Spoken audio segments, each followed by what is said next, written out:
first, live, local. This is Fox 12 Now.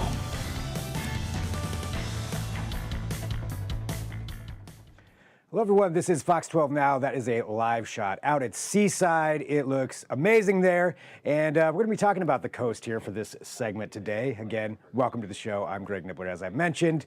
This is our live streaming show here from our digital desk at Fox 12 Oregon. And we're on YouTube, we're on Facebook, we're on our apps, we're on our website. So lots of places to find us here every weekday at 1 p.m.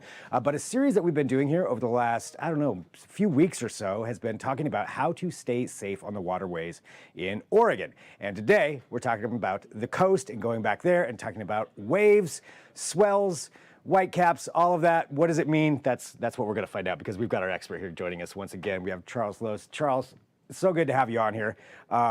Always learning something every time that we do these, and I want to remind everybody our other ones are on there on our YouTube channel as well. People can go back and take a look at. But today we're talking about waves.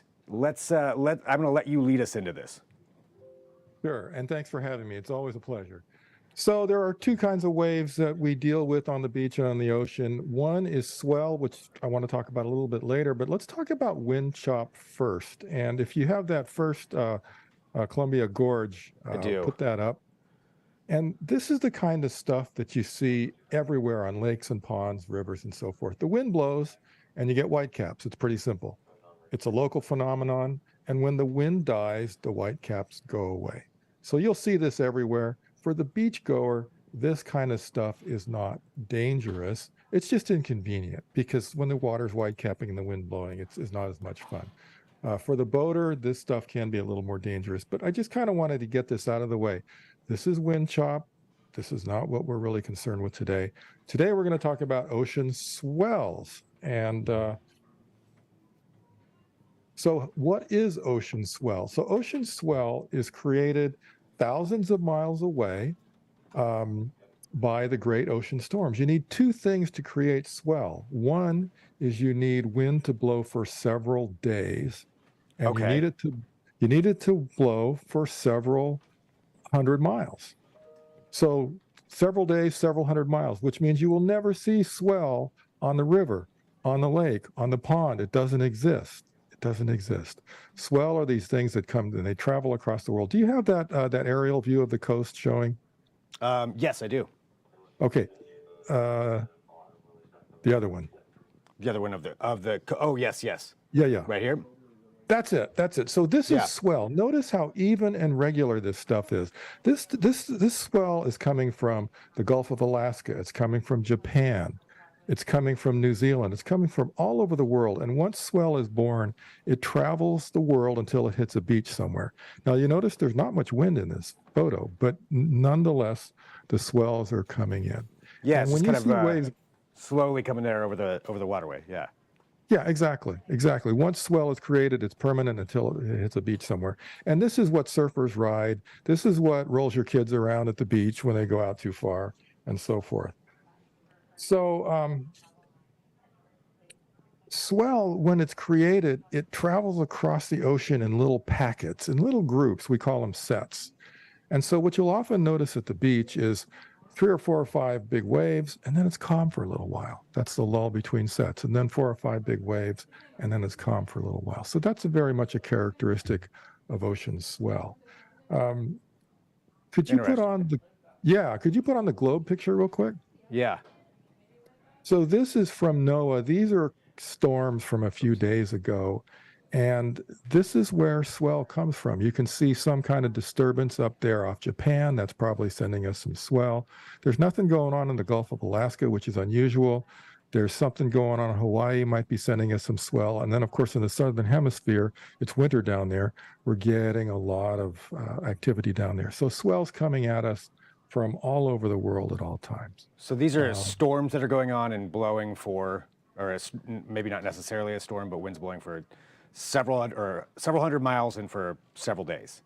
Exactly, which means you'll never see swell on the river. So Gotcha. what is swell? Yeah, it's fascinating. I love this stuff. So what does swell mean for the beachgoer? If you're a surfer, you live for this stuff. You live for the swells coming in. If you're down there with a family, you really prefer a smaller swell.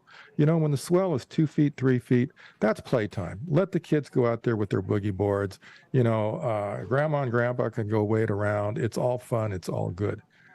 In the winter, we can get 40-foot swells here in Oregon, and obviously nobody's going to go out in that stuff. But once you get into 6, 7, 8-foot swells, the beach gets to be a little more dangerous place. The surfers love it, but you might want to be a little cautious about going out in the water.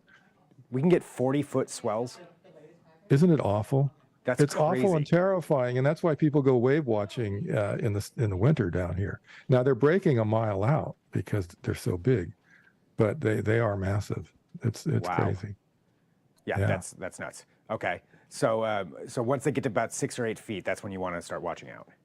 Yeah, and actually, you know, 2 or 3 feet is fun time. 6 or 8 feet is pretty cautious, and then that 4 or 5 foot range is kind of the gray area. Okay, all right. So good things to know, but how do you know what the swells are going to be? It's simple. Google surf forecast seaside or Google swell forecast Cannon Beach, whatever, and you'll get a dozen sites that will give you that information. And most of them are aimed at the surfers. And you'll have to pick through a little bit to get the wave height and the swell height, but it's simple to look up. And so you know, as a beachgoer, you'll know what to expect when you get down there, which is kind of cool. Yeah, that is great. That's something, we've talked about this before, something I never actually thought about doing. Clearly, I've been lucky so far, but this is good to know, look that up and understand what it is that you're going to be getting into. Yeah, exactly. For boaters, it's a little different. The wind chop is a problem for boaters. The wind chop like this? Yes, when the wind gets to blowing on the ocean, it can raise some pretty good sized wind chop, and that can become a problem. And I like to say the fun stops at 13 miles an hour of wind for boaters.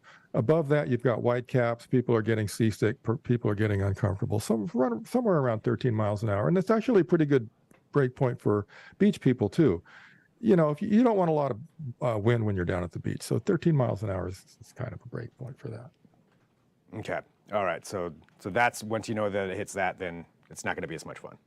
Not as much fun. You know, it's fine. But okay, let's see. Why don't you show some of your breaking wave stuff? That's good stuff.